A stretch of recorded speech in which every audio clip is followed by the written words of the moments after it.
ተናስተልን ተመልካቾቻችን ይህ አካዳሚን ሳምንታዊ ፕሮግራማችን ነው። አካዳሚን ሳምንታዊ ፕሮግራም ሳዲ መልቲሚዲያ ከፋና ሚዲያ ኮርፖሬሽን ጋር ተባብረው በሰዓት መልቀርብላችሁ ሳምንታዊ ፕሮግራማችን ሳምንት እንደምታሳውቁት ካንጋፋው ምሁር ፕሮፌሰር አህመድ ዘክሪያ ጋር በተለይ ታሪክ ምሁር እያነሳውት ያለው በተለይም የአድዋ ድልን እንዴት አድርገን ወደ ቢዝነስ ቀይረን ታሪካዊ አሻራችንና በተለይም ይሄ ያልበገርበኝነታችንና ለጥቁር ህዝብ ተምሳሌት የሆነውን አጠቃላይ ድላችንን እሱን ጠብቀን ባህላችንን ያስተዋወቅን በዛው ልክ ደግሞ ሀገራችን በጣም ለምና ለቱሪስት መስህብ የበለጸገች ነችና እሱን እንዴት ማድረግ አለብን ብለን በተለይም ስለ ሆቴሎቻችን እያወራን ነበርና ከአዲስ አበባ እንኳን ሳንወጣ ብዙ ቀኖች ማቆየት የምንችልበት እድሎች አሉ።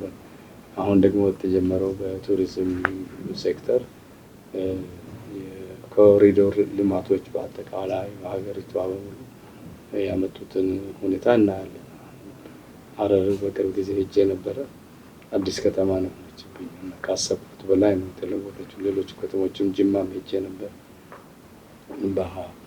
ምንድነው ሐዋሳም ደርሼ ነበርና እነዚህ አካባቢዎች ብዙ ለውጥ እያሳዩ ነው። ሎጆቹ አሁን የተከፈቱት ሎጆች እነዚህ በሙሉ በስርዓቱ ከተጠቀምንባቸው ከተፈጥሮ ጋራ የሚያዋህዱን ግሪን ሌጋሲው አረንጓዴ አሻራም ችግኝ መሸጥ እንችላለን። በተምሳሌት መልክ መሸጥ እንችላለን። ችግኙን መሸጥ እንችላለን። ለዓለም ሰላም ለዓለም አሁን ኮፕ 32 አዲስ አበባ ውስጥ ነው የሚመጣው ዓመት የሚደረገው ስብሰባ።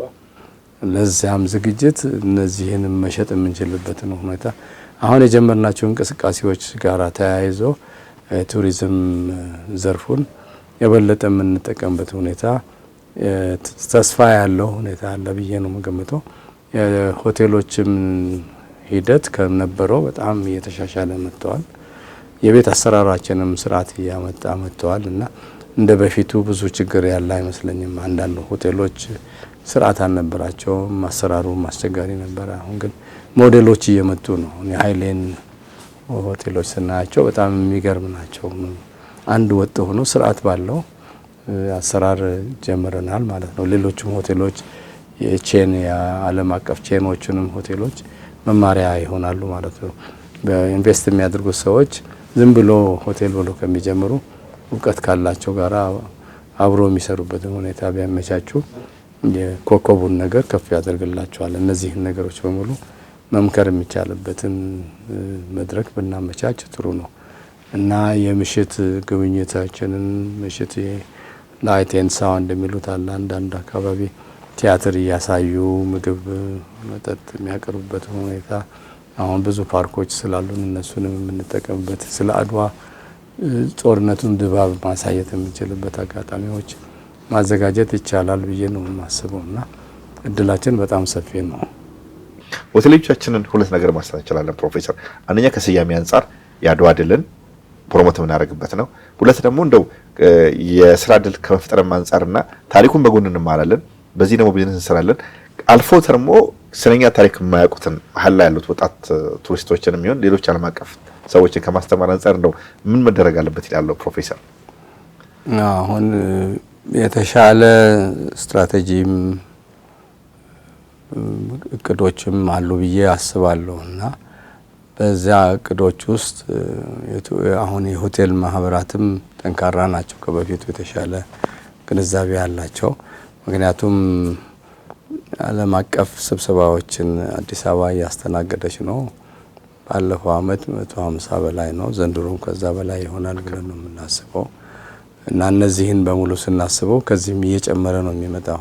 አሁን ስሟ ደምቋል፣ ጊዜዋ ናት አዲስ አበባ በተለይ እና ያንን ሆቴሎቹ አድዋንም የሚያስተዋውቁበት ኮርነሮች ቢኖራቸው ጥሩ ነው ላለው። በሱቬኒር እቃዎቻችን ላይ አድዋን የሚያንጸባርቁበት ሁኔታ ብዙ ይኖራል ብዬ ገምታለሁ።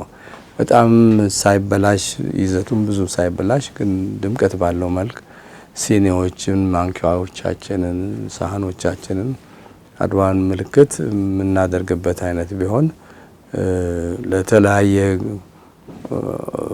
ሁኔታ የሚያቀርቡበት አይነት ቢዘጋጅ ጥሩ ነው። አሁን የእጅ ባለሙያዎቻችንም ከፍ እያሉ ነው ደረጃቸውን። እነሱን የመጠቀም የአልባሳቱንም እንደዚያው ከዛው ጋራ በማያያዝ እንዳይሰለች አድርጎ ክብሩንም ሳያጣ በጥበብ የሚሰራ አልባሳት ሊኖሩ ይችላሉ። የሸክላ ስራዎችም እንደዛው መጠቀም እንችላለን። ሀገር በቀል የሆነውንም እውቀቶቻችንን በሆቴሉ ውስጥ ማስገባት የምንችልበት ሁኔታ ይታሰበኛል። ከዚህ በፊት የቱሪዝም አያት የሚባሉት ሀብተ ስላሴ ታፈሰና ጃክ ዱቧ ብዙ ዲዛይኖች ነበሯቸው። ሀገር አቀፍ የሆነ መጀመሪያውኑ ቱሪዝምን ለማስፋፋት ትልልቅ ሆቴሎች የመንግስት ሆቴሎችንም ሲሰሩ ከኢትዮጵያ ጋራ ለማዋሃድ መጀመሪያውኑ አስበውበት ነበረ። አሁን ግን ዝም ብሎ የውጭውን ኮፒ አድርጎ የማግኘት አይነት ስለሆነ ወደ ኋላ ተመለሰን አሁን በተወሰነ መልክ ሂልተን የራሱ የኢትዮጵያን መልክ የያዘበት አይነቶች አሉት። ቅርጾቹ ላይም ህንጻውም ላይ የኢትዮጵያን ቅርሶች እንዲወክል ታስቦ ነበር። ሸራተን ነው ትልቅነት ነው እንጂ ኢትዮጵያን ላይ ምንም ህንጻ ሁኔታ አልነበረውም። ጊዜውም አልፈቀደም ብዬ አስባለሁ። አሁን ግን ረጋ ብለን የኛን ቅርሶች ማስተጋባት የምንችልበት አርኪቴክቶቻችን እንዲያስቡ ማድረግ ይቻላል እና የተለመደውን የውስጥ አገልግሎት አንድ አይነት አድርጎ ከውጭ የሚደረገውን ፋሳዱን የውጭውን ይዞታ ሀገር በቀል ሀገር እንዲሸት ማድረግ ይቻላል ባይነኝ እና ለዚህ ትንሽ ውይይት ትንሽ መቸገር ጥበብ ፈጠራውን ማዋዛት ይቻላል እና አርኪቴክቶቹ ቢያስቡበት አዳዲስ ሆቴል ሲሰራ ሀገራዊ ስሜት ጋራ ማዋሃዱ ጥሩ ነው ላለው የተለመደውን ቅድም እንዳልነው ዱባይን ተክቶ ማምጣቱ ዱባይ ሄደ ሰው እዚህ መምጣት የለበትም። ዱባይ ከሆነ አዲስ አበባም የራሷ ሽታ የራሷ ቃና የራሷ ቀለም እንዲኖራት ማድረጉ ጥሩ ነው ላለው እና በሆቴሎቹ ሂደት ሆቴሎች የሆስፒታሊቲ መስተንግዶ ቦታዎች ናቸውና አምባሳደሮች ናቸውና ሰው ይበላል፣ ይተኛል፣ ይቆይበታልና ትዝታው ብዙ ነው ሆቴል ላይ ያለውና እዛ ላይ ብዙ ውይይት ያስፈልጋል ባይነኝ። ብዙ ምክክር፣ ብዙ አሰራር ጥበቦች ቢዋሃዱ ጥሩ ነው ላለው ከአካባቢ ካለው የእጅ ባለሙያዎች ጋራም የማዋሃዱ ነገር የሚያቀርቡትን ኢንዱስትሪውንም ይደግፋሉ ማለት ነው። ምክንያቱም ቱሪዝሙ በጣም የሚሰፋ ከሆነ ኢምፖርት ሰብስቲቱት እዚሁ የምንተካበትን ሁኔታ ማመቻቸት ይቻላል። ቻይና መሄድ የለብንም እቃ ለማምጣትና እዚሁ የምናመርትበትን ነገር የምናሰብበት ጊዜ የደረሰ ኢኮኖሚ ኦፍ ስኬል የሚሉት ነገር ነው እና ወደዛ እየደረስን ነው። አንድ ሆቴል ባለበት ጊዜ ከውጭ እቃ ታመጣ ይሆናል። አሁን መቶዎች ሆቴሎች ሲመጡ ከውጭ እቃ ማምጣቱ ራስን መስደብ አይነት ይሆናል እና አቅምህ መስራት የምችለውን ነገር ሰርተ ለኢኮኖሚው አገልግሎት እንዲውል ማድረግ ጥሩ ነው። ቱሪዝም ሁሉንም ዘርፍ የሚነካ ነውና ለሁሉም ዘርፍ አስተዋጽኦን እንዲያበረክት ቢታሰብበት ጥሩ ነው ላለው እያሰቡበት ነው ብዬ ገምታለሁ እና በመስተንግዶ ዘርፍ ላይ ያለውን ሁኔታ ከቤቱ አሰራር፣ ከምግቡ፣ ከፈርኒቸሮቹ፣ ቁሳቁሶቹ አጠቃላይ ኢትዮጵያዊ እንዲሸት የማድረጉ ነገር እየታሰበበት በሂደት ያደገ የሚመጣ ነገር ነው። ዛሬን ጀምረዋለን። አሁን ሀብተ ስላሴ ሲጀምሩ ቀላል ነበረ። ብዙ ነገር ለውጠዋል። ግን በሂደት ደግሞ ይቋረጥና ወደ ውጭ አምላኪን ሆነና ወደ ውጭ እንሄዳለን። የቻይና ወንበር አልጋ ምናምን ብለን ሀሳባችንን እንበትነዋለን።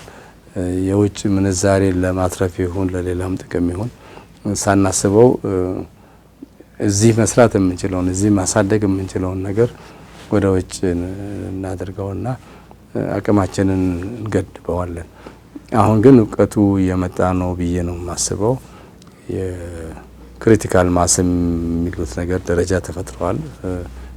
ማህበራትም ድርጅቶችም እያደጉ መጥተዋል። ተስፋም እየፈነጠቀ ነው። አሁን ሰላሙ ሙሉ ከሆነ በቱሪዝም እንጨናነቃለን ባይነኝ። ሁሌም የምለው የቱሪዝም ኃይላችን የሰው ልጅ መገኛ ብለን የምንለው ብራንድ ነው እና ያንን የሰው ልጅ መገኛን በደንብ የምንሸጠው ፓኬጅ ብናደርገው 1 ሚሊዮን ሳይሆን 1 ቢሊዮን ህዝብ ሊጎበኝ ፍቃደኛ ይሆናል ብዬ አስባለሁ። በቨርቹዋል ሪያሊቲም ሊሆን ይችላል። አቅም ያለውም መጥቶ የሚያይበት፣ አቅም የሌለው ደግሞ በቨርቹዋል ሪያሊቲ የምናሳይበትን ሁኔታ እነዚህ አሁን የተገኙባቸውን ቅሪተ አካላት የተገኙባቸውን በሙሉ በደንብ ፓኬጅ አላደረግናቸውም። በቨርቹዋል ሪያሊቲ መሸጥ አልቻልንም። እነዚህን በየቀኑ ኤግዚቢሽን ማዘጋጀት የሚቻልበት ሁኔታ መጥተዋል። መድረኮቹ አሉ እና ቴክኖሎጂው ፈቅዶልናል እነዚህን ነገሮች ማስተዋወቅ የምንችልበትን ሁኔታ በዚህ ጊዜ ሉሲን እናስተዋውቃለን ጠብቁ ብሎ ማጓጓት ይቻላል እና ሉሲን በዓለም አቀፍ በአንድ ጊዜ የምትታይበት ሰላምን፣ አርዲን፣ ሌሎቹንም የምናሳይበት ሁኔታ ማዘጋጀት ሩቅ አይደለም ብዬ ነው የማስበው እና ፓኬጅ ማድረጉ ነው ትልቁ ፈተናችን። በደንብ ፓኬጅ ካደረግነው የሚገዛን ሰው አይጠፋም እና ለዚህ በዘርፉ ያሉት ሰዎች ቢተባበሩና ስራ ቢጀምሩ በጣም ብዙ ስራ ይሰራል እና ሆቴል ኢንዱስትሪው ራሱ በጣም ሰፊ ነው። ሆቴሎቻችንን ደግሞ ወደ ከአዲስ አበባ ወጣ ስናደርጋቸው በሪዞርት አይነት ትልቅ ሪዞርቶቹ አሉ። ህዝባዊ ሪዞርት መፍጠር እንችላለን። በየመንደሩ ሰው ተስተናግዶ የሚወጣበትን ሁኔታ ማመቻቸት ይቻላል እና የተወሰነ አካባቢ ማጽዳትና እንግዳ መቀበል ነው እና የተፈጥሮ ጸጋ ጋራ ህዝቡን ማስታረቅ ነውና ኢትዮጵያ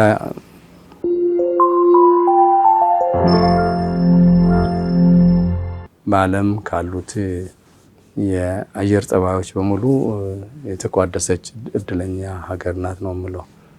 ከቁሩ ደረጃ እስከ ሀሩሩ ደረጃ ኢትዮጵያ ውስጥ አለ እና ቁር የሚፈልገው ወደ ቁር ይሄዳል፣ ሀሩር የሚፈልገው ወደ ሀሩር።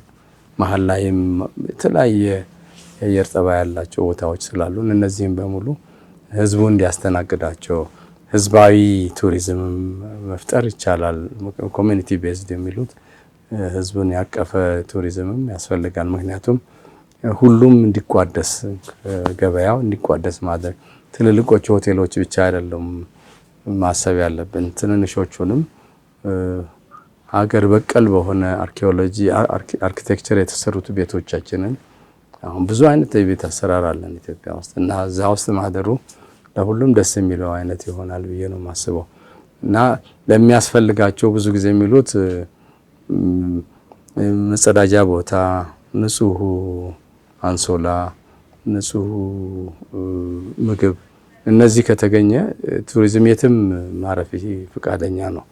አየሩን መተንፈስ፣ አካባቢውን ማየት፣ ውበትን ማድነቅ የማይፈልግ ስለሌለ ይመጣል። እነዚህን ትንሽ ነገሮች ካሟላንለት ትልቅ ሆቴልም አይጠይቀንም፣ ትልቅ ህንጻም አይጠይቀንም። እነዚህን ለአንድ ሰው ለውሎ የሚያስፈልገውን አገልግሎት መስጠት ከቻል ቱሪስቱ ደስ ብሎት ከለመደው የተለየ ነገር ማግኘቱ ደስ ብሎት የሚጠብቀውን ነገር ካገኘ፣ የሚተኛበት ቦታ ንጹህ ከሆነ፣ የሚጸዳዳበት ቦታ ንጹህ ከሆነ፣ ምግቡ ንጹህ ከሆነ፣ እነዚህን ነገር ካገኘ ኢትዮጵያ በሙሉ የቱሪስት ቦታ ትሆናለች ማለት ነው። ትልልቆች ከተማዎቻችን ብቻ ማሰብ የለብንም ባይነኝ። ሪዞርቶቹም ያው ለትልቆቹ ለሀብታሞቹ ይሆናሉ። ለመጠነኛ አቅም ላለው ደግሞ እነዚህን በየመንደሩ አካባቢውን ቤቶች እየሰራን የሚያስፈልገውን ነገር እያሟላን ማስተናገድ የምንችልበትን ሁኔታ ማመቻቸት ጥሩ ነው ላለው። ሰሞኑን የሐሰን ፈትህ የሚባለው አንድ ግብፃዊ የጀመረው እንቅስቃሴ ነበረ። ሀገር በቀል ጥበብ ቤቶች መስራት በጊዜው ተቀባይነት አላገኘም ነበር። በመጨረሻው ህይወቱ ላይ ግን ትልቅ ዝና ያገኘ ሰው ነውና እንደዛ አይነት ጀግኖች ኢትዮጵያ ውስጥ የሚፈጠራሉ ባይነኝና ያለንን ቅርስ ለገበያ ማቅረብ የሚችሉበት ሁኔታ ካመቻቸን የዓለም ህዝብ ይመጣሉ አይነኝ።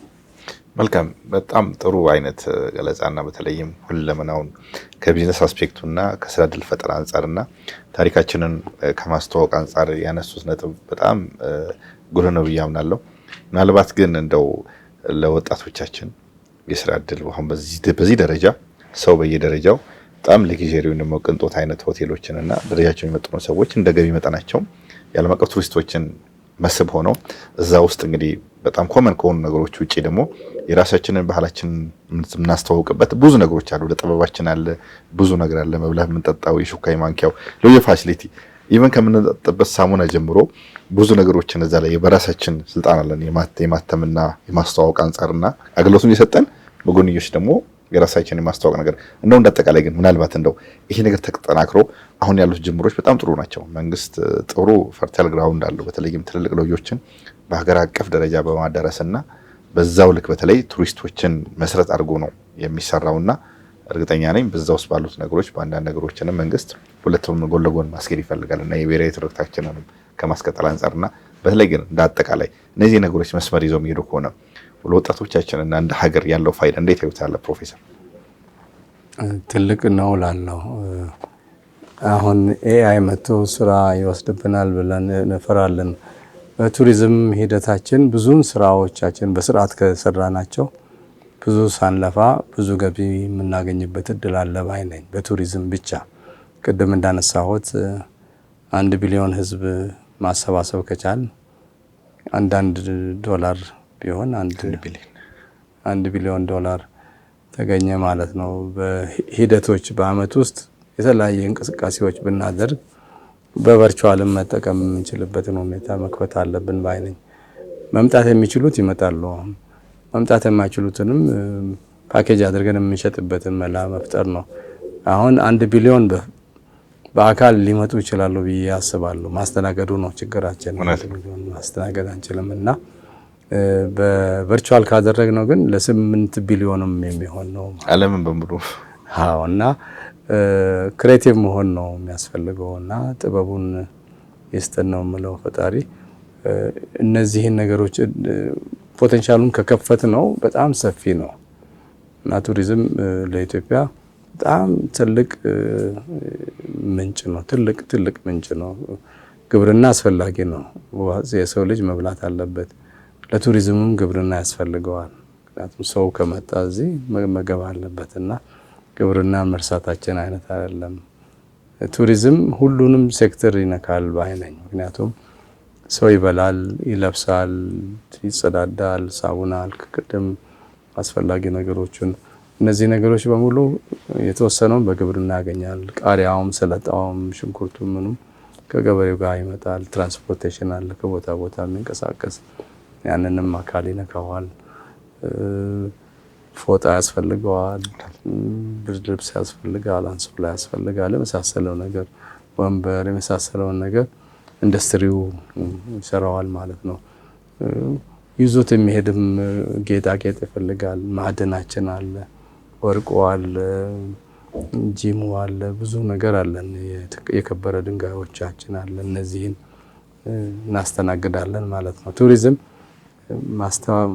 የአይቲውንም ይጠቀማል። ከቤተሰቡ ጋር ይነጋገራል እና አሁን ያለን የኢኮኖሚ ሂደቶቻችንን 5ቱንም መሰረቶች ቱሪዝም ይጠቀምባቸዋል እና እነዚህኖቹንም ተገንዝበን ሁሉም ድርሻውን እንዲያዋጣ መቆስቆስ ያስፈልጋል። በተለይ ወጣቶቹ ይቆሰቆሱበት። ብዙ አንዱ ቨርቹዋል ሪያሊቲ ነው። ኢትዮጵያን በቨርቹዋል ሪያሊቲ እንዴት እናቀርባታለን፣ እንዴት ለዓለም ተቀባይነት ባለው መልክ እንሸጣታለን የሚለው ነገር ትልቅ የስራ ድርሻ ነው እላለሁ። እሱ ከተሳካልን ብዙ ነገር እንሰራለን ማለት ነው። በጣም ብዙ ገበያ ይኖረዋል ማለት ነው እና 8 ቢሊዮንን ህዝብ የሚማርክ ጸጋ ፈጣሪ ሰጥቶናል። እሱ ላይ ወጣቶቹ በደንብ ሊሰሩ ይገደዳሉ ማለት ነው። ሌላው የውስጥ አመራሩ ሂደቱ ገስት አቅጣጫውን፣ ፖሊሲውን፣ ስትራቴጂውን እየመሰረተ ነው እያሳደገ ነውና ይበል የሚባልበት ነገር ነው። ደህና እየሄደ ነው። ቅድምም እንዳነሳ ነው አዲስ አበባ የበለጠ እየተዋወቀች ነው የምትሄደው። የነበራት ዝና በየቀኑ እየጨመረ ነው እና ዓለም አቀፍ ስብሰባዎች ብዙ ትማርካለች ብዬ ስትራቴጂክ ያለንበትም ቦታ የዓለምን ብርት ነው ባይነኝና ያም የሚማርከው ነገር አለውና ብዙ ስብሰባዎችን እንማርካለን። ለዚያ የሚያስፈልገን ነገሮችን ኢንቨስተሮች ጋር መንግስት አብሮ መስራት አለበት። አንድ ኮንቬንሽን ነው ያለን፣ በቂ አይደለም፣ አነስተኛ ነው እና ደረጃውን ከፍ ያለ ከዛም የተሻለ ማሰብ ያስፈልግ ይሆናል። አሁን የኮንፈረንስ ቱሪዝም በጣም ተወዳዳሪ ስራ ነው። ብዙ ከተሞች የሚወዳደሩበት ቦታ ነው። አሁን እንደ ዳቮስን ስንወስድ ቁጭ ብለው በአመት የዓለምን ህዝብ የሚያሰባስብበት በጣም ሀብታሞችን ነው ደግሞ የሚማረኩት። በጣም ብዙ ገንዘብ ያገኛሉ። አንድ ስብሰባ ነው በሳምንት የአንድ ሀገር በጀት የሚሆን አይነት ይወጣል ማለት ነው። በዛ ስኬል ነው ማሰብ ያለብን እና ትንንሽ ስብሰባዎቹ ማለማመጃ እጅ ማሟሻ ነው፣ አቅማችንን መገንቢያ ይሆኑልናል። ግን ትልልቆቹንም ማሰብ አለብን። እድለኛ ሆነን የአህጉሩን ስብሰባ እናስተናግዳለን። ቢያንስ በአመት አንዴ ስብሰባ አለ፣ ትልቁ ስብሰባ ሰሚቱ። ያ ነገር እንግዶቻችንን በሙሉ አርክተን መሸኘት ከቻል የሚሰጠው ጸጋ ብዙ ነው። በአፋቸው የሚናገሩት ብዙ ነው። በሚዲያ ባይሆንም ለቤተሰቦቻቸው፣ ለጓደኞቻቸው አሁን በካቢኔም ቢሆን በፓርላማ እንደተጀመረው የሚሰራጭበት ሁኔታ ብዙ ነውና አፍሪካ ደግሞ 2063 አጀንዳ ላይ አንድ ትሆናለች የሚያልበት ጊዜ እኛ ተዘጋጅተን ከጠበቅ ነው የምናስተናግድበትንም ጥበብ ከፍ ያደርጋል። እንግዶቻችን ሁሌም የምለው የፕሮቶኮል ነገር ያስፈልጋል። እንግዳና ተቀባይ የሚስማሙበት ስርዓት መኖር አለበት። እንግዳዎቻችንን እናከብራቸዋለን፣ እናደንቃቸዋለን፣ እንንከባከባቸዋለን። በዛው መጠን የኛንም ባህል ክብራችንን፣ መብታችንን፣ ባህላችንንም የማይጋፋ ስርዓት እንዲኖር መንግስትን እንዲያስብበት ያስፈልጋል እላለሁ። እነዚህ ነገሮች በጽሁፍም ማቅረብ ይቻላልና ኢትዮጵያን የምትጎበኙ እንግዶች፣ የተከበራችሁ እንግዶቻችን የኛ ባህል ይሄ ነው፣ እናንተንም በፈለጋችሁት በዚህ እናከብራቸዋለን። ለአንድም ቀን ሆነ ለሳምንትም ለሁለት ሳምንትም ከዛ በላይ የምትጎበኙ እንግዶቻችን የኛ እንግዶች ናቸው፣ እንከባበራለን ብለን ቀደም ብለን የምናሳውቅበት ስርዓት ካለ ገንዘባቸውን ብቻ አይደለም የምንከታተለው ማለት ነው። ገንዘባቸው ጉዳትም ያመጣል። በሌላም ሀገር በሌላም የቱሪዝም ዘርፎች ብዙ ጉዳት የደረሰበት ሁኔታ ስላለ ያን ልቅ የሆነውንም ነገር ኢትዮጵያ የአማኝ ሀገር ናትና ያንንም የእምነቱም ሁኔታም ማሰብ ያስፈልጋል ማለት ነውና ስራውን ስንጀምረው በሂደት የምናስተካክለው ነገሮች ይኖራሉና እነዚህ በሙሉ ለወጣቱ ቀደም ብሎ በውይይትም ይሁን በትምህርት ቤትም በስልጠና ማዕከላትም የሚተላለፍበትን መንገድ ማመቻቸት ያለበት መንግስትና ኢንዱስትሪው በጣም ሰፊ ነው። አንዳንድ ሀገሮች 70-80 ሚሊዮን ያስተናግዳሉ በአመትና አሁን ኢትዮጵያ ውስጥ እንኳን ትንሽ ላሊበላ 40-50 ሺህ ነው በትልቁ። ያ ሰላም ከሆነ 100 ሺህ ሊሆን ይችላል። ነጃሺ ወደ 300 ሺህ ሰው በላይ ከቱርክ ለመምጣት ዝግጁ ነበሩ ሰላሙ ካለ። እሱም 1 ሚሊዮን በቀላሉ የሚሆንበት እድል ብዙ ነው። ከሀጅ ጉብኝት ብሎ ከኢንዶኔዥያም ከማሌዥያም ከሌላም ከህንድም ከፓኪስታንም የሚመጡት አንድ ቀን የቢላልን ሀገር የነጃሺን ሀገር የኡማይመንን ሀገር ለመጎብኘት የሚመጣ ቱሪስት ብዙ ነው እና ማስተናገዱን ከቻል እንግዳ የምናጣ አይመስለኝም እና ለዚህ ሁሉ ዝግጅቱ ያስፈልጋል። ሀላል ቱሪዝም የተጀመረ ነው። እሱን በስርዓቱ ማሳደግ ብንችል ለሀረር ቱሪዝም የሚሆነውን ነገር ማሟላት ከቻል ገልፍ አካባቢ